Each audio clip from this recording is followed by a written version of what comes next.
अस्सलाम वालेकुम नाज़रीन, प्रोग्राम में खुशामदीद। मेरा नाम है आयशा यूसुफ। नाज़रीन, विफाक में सूरत हाल जूं की तूं है। आज भी डिप्टी स्पीकर की रूलिंग की आईनी हैसियत क्या है, इसकी समाअत हुई सुप्रीम कोर्ट में और एक मरतबा फिर से मुलतवी कर दी गई कल तक के लिए।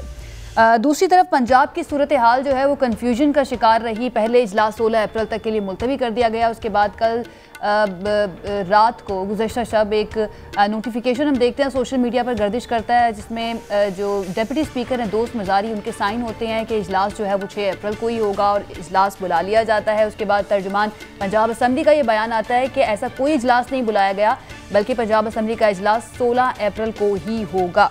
मरियम नवाज साहिबा निकलती हैं और निजी होटल में जो वजारत आला के इंतखाब के लिए वोटिंग होनी होती है, उसका इजलास एक निजी होटल में किया जाता है। बड़ी तादाद में वहाँ पर MPs पहुँचते हैं और उसके बाद इजलास होता है, वोटिंग होती है और वोटिंग में हमजा शहबाज साहब जो हैं उनको वज़ीर आला मुंतखब कर लिया जाता है। अब इसकी आईनी हैसियत क्या है? क्या उनको अलामती वज़ीर आला कहा जाए? क्या ये मामला, पंजाब का मामला जो है वो भी आईनी और क़ानूनी सूरत हाल इख्तियार करता जा रहा है? ये आज हम जानने की कोशिश करते हैं। और अब से थोड़ी देर पहले मरियम नवाज साहिबा और हमजा शहबाज प्रेस कॉन्फ्रेंस भी कर रहे थे। उनकी जानिब से भी यही कहा गया है, इस तरह की बात की गई है कि उन्होंने मैंडेट 2018 में जो चुराया गया था पाकिस्तान तहरीक इंसाफ की जानिब से, उसको वापस छीन लिया है।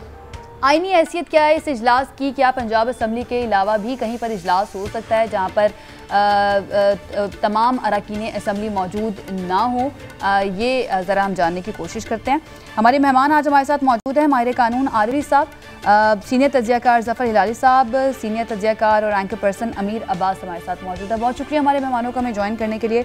आरिफ चौधरी साहब, आगाज़ में आपसे करती हूँ। सर, सबसे पहले तो ये इजलास जो हुआ है एक निजी होटल में, जहाँ पर वोटिंग भी हुई वजारत आला के लिए और हमजा शहबाज साहब जो हैं वो वज़ीर आला भी बन गए 199 वोट लेकर, तो सर आईनी हैसियत क्या होगी इसकी? एक्सेप्टेबल होगा ये?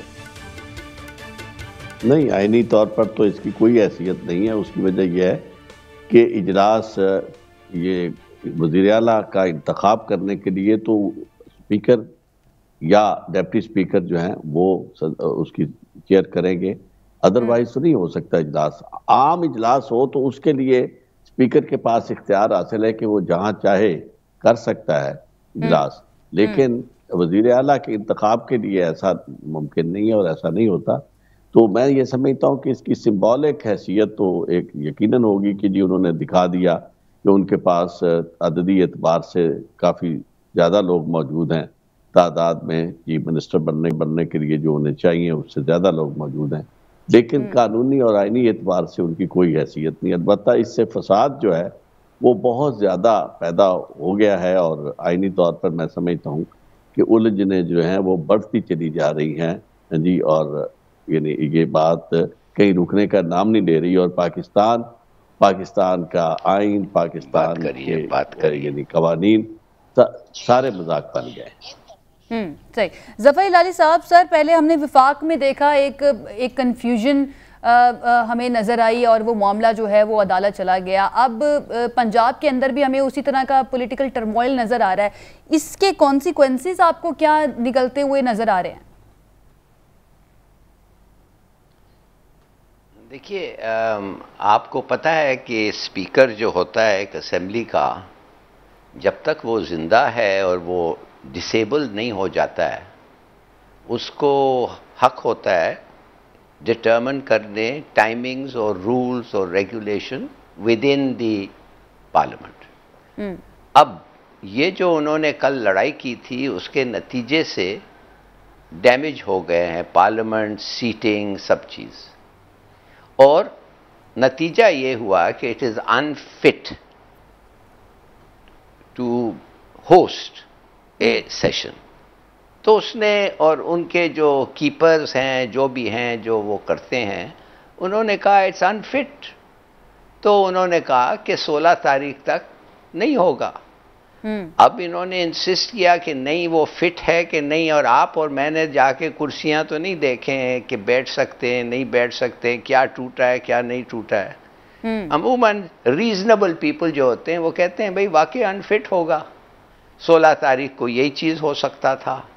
इससे पहले आपको पता है उन्होंने वो वर्चुअल असेंबली लगा दिया था जब डिप्टी स्पीकर ने कहा था कि निकल जाएं, और सब इंस्ट्रूमेंट्स निकल गए थे उधर से, माने कि सॉरी वो इंस्ट्रूमेंट्स नहीं, वो होता है स्पीकर का बॉबल। मैं सोच रहा हूँ वेस्टमिंस्टर का जब स्पीकर चले जाता है और उसको वो उठा लेते हैं तो उसके माने सेशन नहीं हो सकता है। वैसा कुछ नहीं है पाकिस्तान में, मगर जब डिप्टी स्पीकर उठ गया उसका मतलब ये था कि असेंबली प्रोरोग हो गई है, इट हैज़, इसका सेशन ख़त्म हो गया है। ये ट्रेडिशंस होते हैं जो इन लोग तो कोई चीज़ ही नहीं मानते हैं ना।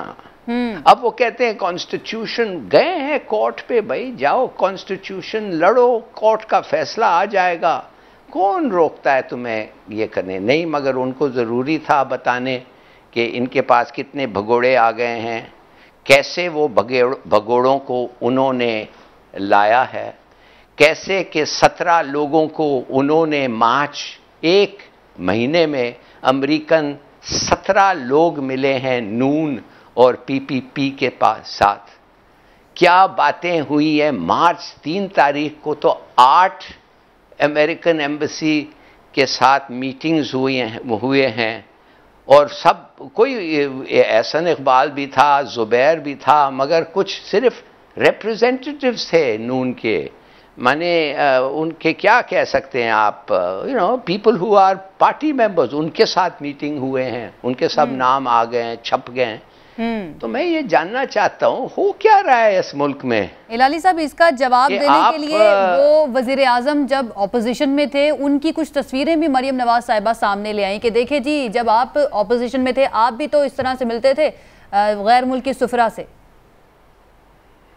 नहीं, ऑपोजिशन में अगर इन्होंने जाके चंद लीडर्स से मिल लें कोई बात नहीं, मैं कह रहा हूं 17 पीपल इन 1 मंथ, और उनमें से 4-5 ही हैं जो लीडर्स हैं जिनका कुछ बहाना बना के आप मिल सकते हैं कि आप जानना चाहते हैं लीडरशिप पॉलिसी क्या है, बट पार्टी वर्कर्स के साथ आप मिल रहे हैं किस लिए भाई? आपका क्या इंटरेस्ट है पार्टी वर्कर्स में जो कोई ऑफिस होल्डर भी नहीं है उस ऑर्गेनाइजेशन में? तो कौन है ये पार्टी वर्कर्स? मैं आपका नाम पढ़ सकता हूं इधर, पता नहीं कितने, तारिक कौन सा है भाई, तारिक चौधरी, राना हसन तो एमपी है, उससे पहले तारिक चौधरी नून रिप्रेजेंटेटिव, ये कौन है ये सब? अहमद जवाद, कौन है ये? Why is the American embassy meeting them? मैं आप समझते हैं कि ये ऐसा ही हो गया कि उनका शक्ल अच्छा लगता था या उनमें कोई स्पेशल टैलेंट थी जो तो अमेरिकन जफर इलाली साहब, आप ये समझते हैं कि पंजाब असेंबली के अंदर भी जो कुछ हो रहा है इसके ताने बाने भी उन्हीं मुलाकातों से जाकर मिलते हैं? देखिए, मुझे I am just pointing out behaviour जो मुझे मेक्स नो सेंस। स्पीकर और हैंडलर जो देखभाल करता है असेंबली फर्निशिंग्स और असेंबली बिल्डिंग का, वो कह रहा है तोड़ फोड़ बहुत हो गई है, सेशन नहीं हो सकता है। स्पीकर कहता है 16 तारीख तक नहीं हो सकता है। वो जो लोग हैं अंडर द कॉन्स्टिट्यूशन, स्पीकर जो है उसकी बात सुनते हैं। ये डिप्टी स्पीकर कहता है नहीं, मेरा ये नहीं सुनते हैं, इसलिए कि स्पीकर जो है उसका कोई अथॉरिटी नहीं है। चलो शायद वो सही हो, मुझे क्या पता, I haven't gone into this, मगर अगर स्पीकर का अथॉरिटी नहीं है तो फिर स्पीकर ये चीज आप किधर जाएंगे? कोर्ट में जाएंगे ना, कुछ करेंगे आप, खुद तो आप हाथ में नहीं ले सकते ना। You can't try to break in. जब आप ब्रेक इन करेंगे, उन्होंने ताला लगा दिया, तो फिर आप एक होटल में चले गए। जरूरी था आज होना ये? मैं जानना चाहता हूं, कोई डाउट किया है कि इनके पास जो लोग इन्होंने भगोड़े और लोटे हैं कम है इनके पास? किसी ने डाउट किया है? डाउट सिर्फ ये है कि ये हुआ कैसे। डाउट सिर्फ ये है कि हमारे इंटेलिजेंस एजेंसीज को पता नहीं है कैसे हुआ। हाय हाय, उनको तो पता ही नहीं है ये सब चीजें कैसा हुआ है। सोच सकते हैं आप? चलिए हम मान जाते हैं, वो कह रहे हैं हमें पता नहीं है। क्रेडिबल एविडेंस कुछ नहीं है तो भाई इनक्रेडिबल एविडेंस थोड़ा सा बता दो। I think it is incredible. कि 7 लोगों को मिलना अमेरिकन एम्बेसी 3 तारीख को 3 मार्च को। सही, ठीक है लाली साहब। अमीर अब्बास भी साथ मौजूद है। अमीर अब्बास, आपने ये पंजाब में जो कुछ भी हो रहा है, क्या आपने गैदर किया, ये किस तरफ सिचुएशन जा रही है, और 16 अप्रैल तक अगर इजलास मुलतवी हुआ तो इससे ये हुकूमत जो थी वो क्या गेन करना चाह रही थी इतने वक्त के अंदर कि कोई ना कोई यहाँ पर भी कोई ऐसा सरप्राइज या कोई ऐसा हल निकाला जाए, कोई तोड़ निकाला जाए, जैसा विफाक में देखा हमने? आयशा, पंजाब से लेके मरकज और मरकज से लेकर पंजाब और पंजाब से लेकर सिंध और सिंध से लेकर बलूचिस्तान, और अभी कुछ दिनों में इसमें आपको आज़ाद कश्मीर और गिलगित बल्तिस्तान भी नजर आएगा। ये जो कुछ हो रहा है ये इंतहाई शर्मनाक हो रहा है। ये जो कुछ हो रहा है ये अनाओं और जिद की भेंट चढ़ने की वजह से हो रहा है। यानी दोनों फरीक जो हैं उनकी अपनी अपनी अना है, वो एक दूसरे को नाकाबिले बर्दाश्त समझते हैं। देखिए, सियासत में सियासत नाम ही कुछ रीजनेबल कॉम्प्रोमाइजेस का है। सियासत नाम है एक दूसरे को बर्दाश्त करने का। दुनिया भर में आप देख लें कि 2 या 4 या 6 सियासी जमातें जहां पे बरसरे पैकार होती हैं वो एक दूसरे के खिलाफ होती हैं, इलेक्शन लड़ती हैं, गिराती हैं, हराती हैं, उनके वोटर्स एक दूसरे के खिलाफ होते हैं, उनके लीडर्स एक दूसरे के खिलाफ होते हैं, वो इल्जामात भी लगाती हैं, लेकिन वो एक दूसरे को बर्दाश्त करती हैं। वो एक दूसरे को मार देने और मर जाने की नौबत पर नहीं आती। वो ये ज़हनी बना लेते हैं कि या हम जिंदा हैं या वो जिंदा। ये तो ऐसा गंदा धंधा खेल शुरू हो चुका है पिछले चंद महीनों से पाकिस्तान में। मुझे ये कहने की इजाजत है कि नून लीग, पीपल्स पार्टी और मौलाना अब इस सोच पर पहुंच चुके हुए हैं, यानी ये जमातें अब ये ऑपोजिशन नहीं है, ये मुखालफत बराए मुखालफत नहीं है, या मुखालफत बराए सियासत, ये अब इस नहज पर पहुंच चुके हैं कि इमरान खान जिंदा अगर है तो हम कैसे सुकून से जी सकते हैं। और इमरान खान इस नहज पर पहुंच चुके हैं, ये 3 लोग अगर जिंदा हैं तो मैं कैसे सुकून से बैठ सकता हूं। जब ये माइंडसेट बन जाएगा तो फिर उसके सामने कौन सा आइन, कौन सा उसूल, कौन सा कानून होगा जिसके दायरा कार में रह के मैं या कोई और आपका एनालिस्ट गुफ्तगू कर पाएगा। रखें आप मुखालफत, आपके अपने अपने मंशूर है, अपना अपना नजरिया है, लेकिन आप तो एक दूसरे को नाकाबिले बर्दाश्त की हद तक आपने कहा कि इसकी गुंजाइश ही नहीं है, ये तो हो ही नहीं सकता, मेरे आ ही नहीं सकता। ये तो जैसे हम पंजाब के अंदर या इंटीरियर सिंध में जो जाती झगड़े देखते हैं लोगों के, जमीनों के झगड़े, जायदादों के खानदानी झगड़े होते हैं, जहां एक खानदान दूसरे खानदान के 50 लोग कत्ल कर देता है, वो उनके 100 लोग कत्ल कर देता है, रिश्ते टूट जाते हैं, बर्दाश्त ये तो सियासत में वो चीज हमें नजर आ रही है। अब जो मरकज हुआ वो मामला तो अभी चल रहा है उसी तरह से। होप्स हो कल सुप्रीम कोर्ट उसे कंक्लूड करेगी, मुमकिन है कल शाम या रात तक कुछ शॉर्ट ऑर्डर आ जाए या अगले दिन शॉर्ट ऑर्डर आ जाए। तो इधर से प्रेसिडेंट ने वो इंटरिम गवर्नमेंट का प्रोसेस इनिशिएट कर दिया है। इलेक्शन कमीशन अपने तजब्जुब में है कि हम इलेक्शन 90 दिन में करवा सकते हैं या नहीं करवा सकते। पंजाब में आप देख लें एक नई शरारत हो चुकी है। ये क्या हो रहा है? ये जोक है क्या? ये मुल्क पहले किस मजाक से गुजर रहा था? एक और भी खबर आई है और इम्कान जाहिर किया जा रहा है मेरे पास, और ये सवाल मैं लेके जाना चाहूंगी आरिफ चौधरी की तरफ कि गवर्नर राज भी लग सकता है पंजाब के अंदर। तो सर, ऐसे हालात आपको नजर आ रहे हैं कि गवर्नर राज भी पंजाब में लग सकता है, और अगर ऐसा होता है तो क्या बुनियाद बनाकर लगाया जा सकता है गवर्नर राज यहाँ पर? गवर्नर राज उस वक्त लगता है जब किसी भी प्रोविंस के अंदर यह साबित हो जाए कि कॉन्स्टिट्यूशनल मशीनरी जो है वो नाकारा हो चुकी है और with in the constraints of constitution functioning नहीं हो सकती गवर्नमेंट की। तो मुझे बिल्कुल ये लग रहा है ऐसी सूरत हाल पैदा की जा रही है कि जिससे ये गवर्नर राज लग जाए। और बात फिर वही है कि जो अमीर अब्बास साहब ने कही, अदाली साहब ने कही, बात यह है कि इस मामले को एक तो सुप्रीम कोर्ट, वाकई एक प्रॉब्लम जो सुप्रीम कोर्ट का है वो हमें सबको समझना चाहिए, वो ये है कि बावजूद इसके कि बड़ा इंपॉर्टेंट मामला है, लेकिन जो ड्यू प्रोसेस ऑफ लॉ है उसका तकाजा ये है कि आपने सब फ्रीकैन जो है उनको सुनना है। और इसमें फ्रीकैन जो है पॉलिटिकल पार्टीज हैं, सारी की सारी स्टेक होल्डर्स हैं। और दूसरी तरफ आप ये देखते हैं कि इसमें गवर्नमेंट है, उसकी तरफ से भी उनकी पॉलिटिकल पार्टी भी है, प्रेसिडेंट भी है, और स्पीकर भी है। यानी ये सब की तरफ से जब तक इसे सुना ना जाए और कभी भी कोई फैसला चाहे कितना मुश्किल, क्योंकि यही प्रॉब्लम होता है अदालतों का और पार्लियामेंट का फ़र्क यही होता है कि पार्लियामेंट में चीज़ें जल्दी हो जानी चाहिए, हो जाती है, लेकिन हमारी बदकिस्मती ये है कि ये उलट हो रहा है कि पार्लियामेंट में भी कुछ नहीं हो रहा और पार्लियामेंट भी लड़ने पे तुली हुई है और हर वो चीज़ जो बिल्कुल कभी सुनी नहीं थी वो हो रही है। जिस तरह वो आर्टिकल 63A की जो वजाहत थी वो अभी तक तशना है, यानी वो इतना इम्पोर्टेंट मामला था कि उसकी भी वजाहत हो जानी चाहिए थी, लेकिन उस पर सुना गया, कमेंट्स आए और अभी वो मौजूद था। उसमें भी ये पहली दफ़ा एक नोबल नुक्ता आया था, चूँकि बुनियादी तौर पर 63A जो है वो रोकने के लिए था इसको फ्लोर क्रॉसिंग को, और फ्लोर क्रॉसिंग भी पर्टिकुलरली वो स्टेज पर जहाँ प्राइम मिनिस्टर का वोट ऑफ कॉन्फिडेंस या वोट ऑफ नो कॉन्फिडेंस हो। लेकिन पहली दफ़ा ऐसे हुआ कि लोगों ने ना सिर्फ अपनी यानी इंटेंट जाहिर की बल्कि बाकायदा कैंप तब्दील कर दिए।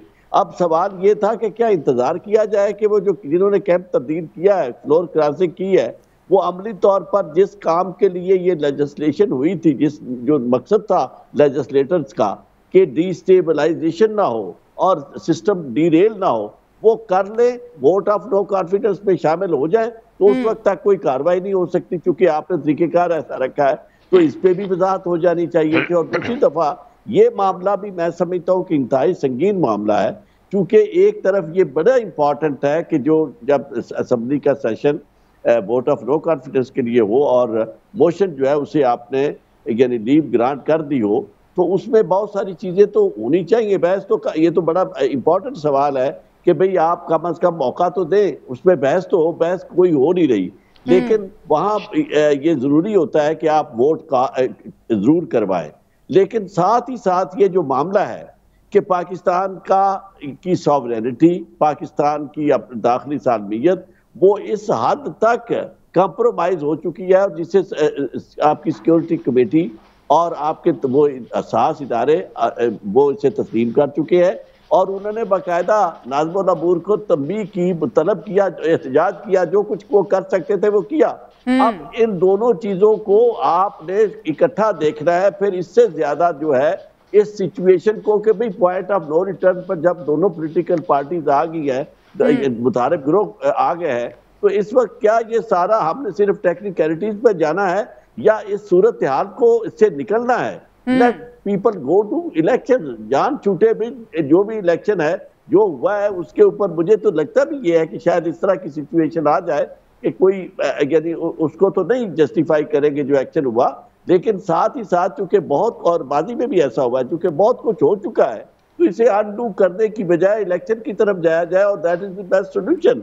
बिल्कुल सर, तो अगर आप बिल्कुल आरिफ चौधरी साहब, ऑपोजिशन जो है उनका भी यही मौक़िफ़ है। वो कहते हैं कि हम इलेक्शन से नहीं घबराते, लेकिन आर्टिकल 5 के तनाजुर में जिस तरह से अदम एतमाद को मुस्तरद किया गया और 200 के करीब अरकान असम्बली जो थे उनको गद्दार करार दे दिया गया, वो ये कहते हैं कि इसकी तहकीकात के बगैर ही आर्टिकल 5 नहीं है। मैं अर्ज करूं, नहीं, उनका मसला आर्टिकल 5 नहीं है। उसकी वजह यह कि आर्टिकल 5 तो एक ज़ेब दास्तान के लिए इस्तेमाल किया गया और हर शख्स हमारे यहाँ हर दूसरे को अपना गद्दार कहता है, उसकी कोई वो बात नहीं है। उनका मसला ये है कि जो अमीर अब्बास साहब ने निशानदेही अना का, और दूसरा वो ये चाहते हैं, इससे भी बढ़कर ये है कि चूंकि मौजूदा हालात में अगर इलेक्शन वो पे जाए तो इलेक्शन लॉज जो बन चुके हैं, जिस EVM का इस्तेमाल और बाहर एक्सपेट्रिएट्स के वोट्स, उनसे वो डरते हैं। और तीसरी बात इंपॉर्टेंट ये है कि वो इस बयानिए के साथ नहीं चाहते कि वो उन्हें फेस करे इमरान खान को। वो ये चाहते हैं कि इमरान खान के खिलाफ केसेस आए, वो गवर्नमेंट में हो और इमरान खान को जितना वो गंदा कर सकते हैं वो करे। सर ठीक है, लेकिन सर इंडिपेंडेंट, बिल्कुल इंडिपेंडेंट होकर अगर देखा जाए तो आपको नहीं लगता कि तहकीकात भी होनी चाहिए? यहाँ पर तो कोई भी कल को उठकर कह दे कि आप भी गद्दार हैं, आप भी गद्दार हैं, तो हम भी मुतालबा करेंगे भाई आप किस बुनियाद पर, आपके पास क्या सबूत है, किस बुनियाद पर आप हमें गद्दार करें? तहकीकात तो होनी चाहिए, ये तो एक जायज मुतालबा है ना ऑपोजिशन। गद्दार कहने का, आशा, गद्दार कहने का किसी को कोई हक नहीं पहुंचता। ये अगर फर्ज करो ये मामला है भी तो ये गद्दारी का मामला कतन किसी तरफ से भी नहीं है। मामला ये है कि पाकिस्तान के अंदरूनी मामलात में मुदाखलत करके एक गवर्नमेंट को यानी डिस्टेबलाइज करके या उस गवर्नमेंट को ख़त्म करने की कोशिश की गई है। ये बड़ा संगीन मामला है, लेकिन इसमें आप ये नहीं कर सकते कि जो लोग ये वोट ऑफ नो कॉन्फिडेंस इस बुनियाद पर ला रहे हैं उन्हें गद्दार करार दें। हाँ, अलबत्ता उस अमल को जरूर आप कर सकते हैं सेट असाइड के, जो कनेक्ट अगर सारा उसके साथ आप साबित कर सकते हैं कि सीधा सीधा ये उससे पहले ये तय हो गया और उसके बाद क्योंकि फॉरेन डिक्टेशन पे मूव की गई मोशन जो है वो पाकिस्तान की तकदीर को बदलने के लिए या पाकिस्तान की तकदीर को बर्बाद करने के लिए, उसका पूरा स्ट्रक्चर जो है उसको तबाह करने के लिए इस्तेमाल नहीं हो सकती। और मुझे लगता है कि सुप्रीम कोर्ट इस मामले की तरफ जा रही है। इब्तिदा में ऐसा नहीं था, लेकिन आज और खास तौर पे जब अटॉर्नी जनरल आएंगे, क्योंकि अटॉर्नी जनरल का रोल इसमें बड़ा इंपॉर्टेंट है, और अटॉर्नी जनरल जब आएंगे तो वो बातें देखिए, आज बाबर अवान को भी उन्होंने मौका दिया उसके मंदाजात की बात करने का, वरना वो नहीं दे सकते थे पॉलिटिकल पार्टी के यानी एक वकील के तौर पर। तो आप मुझे बिल्कुल लगता है कि ये जरूर इस पे यानी ये मामला जो है सुप्रीम कोर्ट में खुलेगा और जजेस के सामने भी आएगा कि खत के मंदरजात क्या थे और किस तरह से क्या वाकई में ऐसा था कि कोई आलमी साजिश हुई है पाकिस्तान की सियासत, पाकिस्तान की हुकूमत को गिराने के लिए। एक ब्रेक के बाद इस पर मजीद बात करेंगे। Stay with us. जी नाजरीन, ब्रेक के बाद खुशामदीद। ज़फ़र हिलाली साहब, आपकी तरफ मैं यही सवाल एक मरतबा फिर से लेकर आना चाहूँगी जो आरिफ चौधरी साहब से मैंने किया था कि तहकीकात के बाद के बगैर एक बड़ी तादाद अरकान कौमी असम्बली की उन्हें गद्दार करार दे देना और ये कहना कि वो मुल्क से वफादार नहीं हैं, गैर मुल्की क़ुव्वतों के आला कार बनाए हैं, आपको लगता है कि ये जस्टिफाई करता है उनके स्टेटमेंट को, हुकूमत के स्टेटमेंट को कि आलमी साजिश हुई है, जबकि तहकीकात नहीं हुई हैं?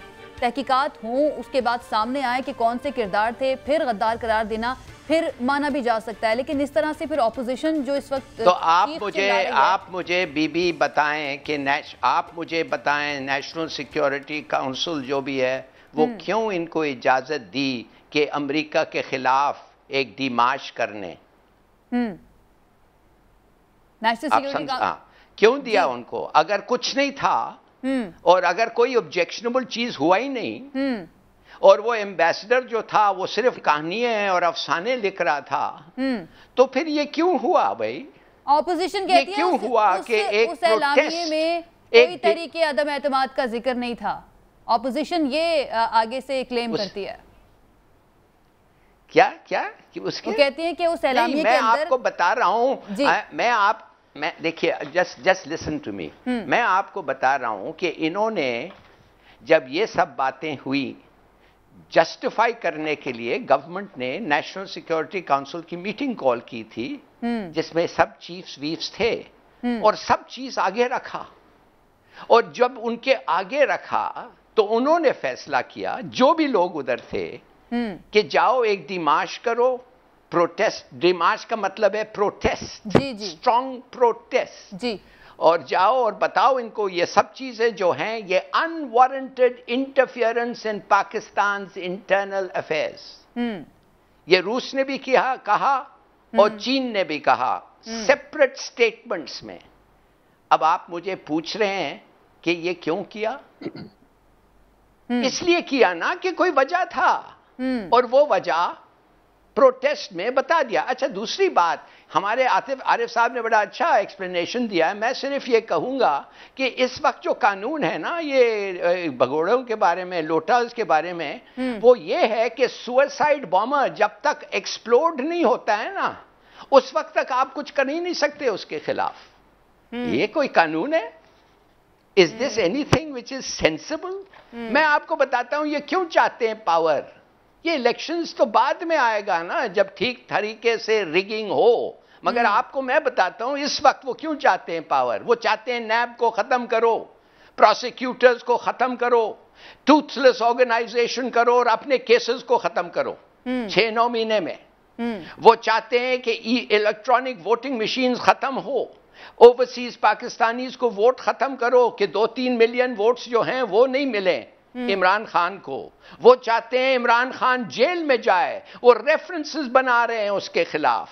वो ये करना चाहते हैं। सही है, लेकिन मरियम नवाज साहिबा ये नेशनल सिक्योरिटी और एक और चीज कमेटी की जो बात की है, सुनिए, एक और सियासत के लिए इस्तेमाल किया गया नेशनल सिक्योरिटी कमेटी एक और चीज की बात तो सुनिए, एक और चीज की बात सुनिए खुदा के लिए बीबी।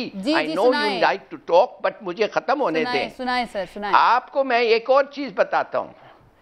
इलेक्शन कमीशन ऑफ पाकिस्तान जो है वो नाकाबिले बर्दाश्त है। इमरान खान ने कह दिया है। उस आदमी का रवैया, उस आदमी का बैकग्राउंड ऐसा है कि वो कहता है हम इसके साथ इलेक्शन नहीं जाना चाहते। There is a total standoff, understand, there is a total standoff. जो ये कह रहे हैं अमीर अब्बास जो कह रहा था, दे हेट ईच अदर। ये एक लॉयल ऑपोजिशन का कॉन्स्टिट्यूशन नहीं है, ये एक गद्दार ऑपोजिशन का कॉन्स्टिट्यूशन है। एक एक को गद्दार समझते हैं ये। तो आप समझते हैं इनसे बात करने से हल होगा? आप समझते हैं ये बात कर भी सकते हैं एक एक के साथ?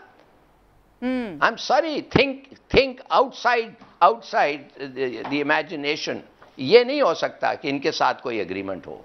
सही है, एक सवाल कर लूं सर, इजाजत हो आपकी तो? ज़फ़र इलाही साहब please please please. National security committee का जो एलामिया था वो हम सब ने पढ़ा और हमने ये अपने प्रोग्राम में चलाया भी कि एंडोर्स किया है कि आलमी साजिश जो हुई है उसको, उसमें जितने भी लोग बैठे हुए थे जो पाकिस्तान के बड़े स्टेक होल्डर्स हैं, उन्होंने एंडोर्स किया है कि आलमी साजिश हुई है।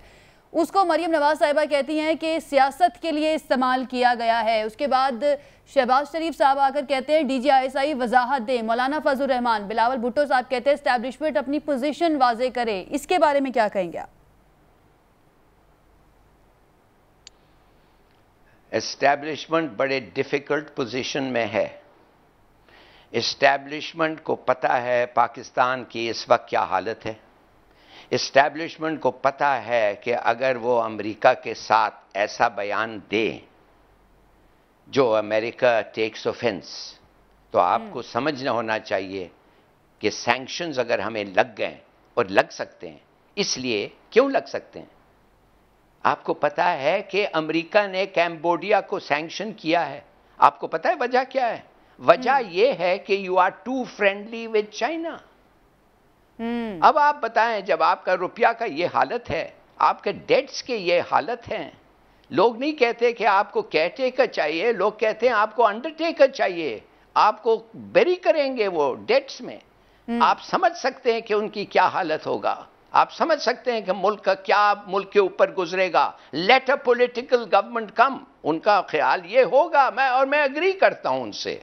ये भाई ये हमारा नहीं है, ये जो डूइंग है it's not of our making. हमारा जो पोजीशन इस वक्त है, हम लोगों ने नहीं किया, फौज ने नहीं कंट्रीब्यूट किया, ये पॉलिटिकल पार्टीज ने किया। और हम अगर कुछ अभी कह दें तो ये सबक ये इसलिए होगा, नतीजा ये होगा कि हमारे पीछे लगेंगे। तो उन्होंने एक बयान दिया है which is different from the prime ministers. मैं मानता हूं मुख्तलिफ है। वो कह रहे नहीं बड़ा अच्छा रिलेशनशिप है, नहीं हमारा बहुत अच्छा है, और जो रूस ने कहा किया है वो गलत है, इन्वेजन गलत है। छोटे मुल्क पे इन्वेजन नहीं, इन्वेजन गलत है, छोटा हो या बड़ा हो, मगर ठीक है इन्वेजन अच्छी बात नहीं है। Nobody says that। कोई नहीं कहता इन्वेजन अच्छी बात है। वो कहते हैं उनका फरमान था हमारे लिए वोट करो in the UN security, in the UN general assembly. उनका फरमान ये था डोंट गो टू रशिया। उनका फरमान ये था इंटरप्ट योर विजिट, जब इन्वेजन शुरू हुआ है और वापस आओ। ये था उनका फरमान, सही, जो हमने गुलामी पहले दफे उम्र में हमने नहीं दिखाया। ठीक है, रेवन डेविस को हम नहीं बर्दाश्त कर सके, सलाला को हम नहीं बर्दाश्त कर सके 3 महीने से ज्यादा, और वो दूसरे प्रेडिटर ड्रोन्स जो मार रहे थे उसको भी हम नहीं बर्दाश्त कर सके more than a little time. सही है अमीर अब्बास, ठीक है, निशान और सब चीज दे दिया। ठीक है लाली साहब। अमीर अब्बास, अब जो सूरत हाल है पाकिस्तान तहरीक इंसाफ की गवर्नमेंट पर, जिस तरह से अब करप्शन की बात की जाने लगी है, फराह गुज्जर साहिबा जो हैं उनका नाम लेकर कि किस तरह से वो किसी की फ्रंट पर्सन बनी हुई थी, और ट्रांसफ़र पोस्टिंग्स जो हैं वो पैसे लेकर, और बड़ा कोई रेट भी चल रहा था कि कितने की कौन सी ट्रांसफ़र पोस्टिंग करनी है। आपको लगता है कि ये जो एक बयानिया इमरान खान साहब ने दिया है कि किस तरह से उनकी हुकूमत को गिराने के लिए आलमी साजिश हुई, और दूसरी तरफ करप्शन, उसके बाद महंगाई, जिसके ऊपर बहरहाल आजकल कोई बहुत ज़्यादा बात नहीं कर रहा, पाकिस्तान की जो अवाम है उसकी परेशानी के ऊपर कोई बात नहीं कर रहा, आपको लगता है कि ये बयानिया उनका अमरीकी साजिश वाला ज़्यादा स्ट्रॉन्ग होगा, या फिर अब जो करप्शन और महंगाई का बयानिया जो ऑपोजिशन लेकर चलेगी उनका बयानिया ज़्यादा स्ट्रॉन्ग होगा फॉर नेक्स्ट इलेक्शन? आशा, अगर आप इजाजत दें तो मैं इस पर कमेंट करने से पहले, ये जो पंजाब असेंबली में एक फर्जी पंजाब असेंबली बनाकर जो कार्रवाई हुई है, आप देखें कि ऑपोजिशन आइन के आर्टिकल 63A की खिलाफ वर्जी करते हुए, आइन के आर्टिकल 63A को पामाल करते हुए, रौनते हुए, पीटीआई के एमपीएस को तोड़कर उन्होंने अपने तौर पर हमजा शहबाज को वज़ीर आला मुंतखब किया। एक तरफ ये कर रही है ऑपोजिशन कि वो खुद आइन के आर्टिकल 63A को पामाल कर रही है और तोड़ रही है।